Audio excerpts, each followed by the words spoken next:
উদ্যোগেই আয়োজন করা হয়েছে। সহযোগিতায় রয়েছেন আমাদের মাননীয় পাপিয়া দত্ত মহোদয়া, ভারতীয় জনতা পার্টির রাজ্য কমিটির সহসভাপতি। ওনারা রয়েছেন, পুরো টিম এখানে আয়োজন করা হয়েছে।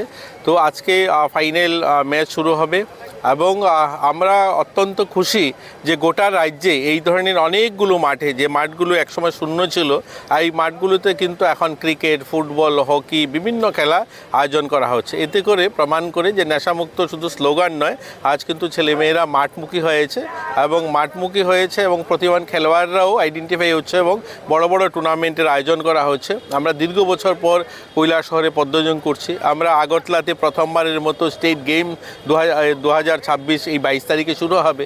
তো সব মিলিয়ে বলতে পারি একটা ক্রীড়া বা পরিকাঠামো উন্নয়ন এবং ক্রীড়া পরিবেশ তৈরি হয়েছে রাজ্যে মাননীয় মুখ্যমন্ত্রীর নেতৃত্বে। তো এই আয়োজন যারা করেছেন তাদেরকে, অর্গানাইজারদেরকে ধন্যবাদ জানিয়ে আমাকে আমন্ত্রণ জানিয়েছেন এবং সকলেই উপভোগ করব আমরা এই ফাইনাল ম্যাচটি।